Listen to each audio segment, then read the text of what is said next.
cerca, passerà l'infelicità.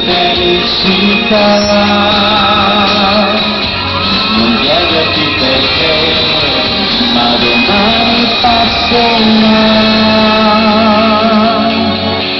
passerà.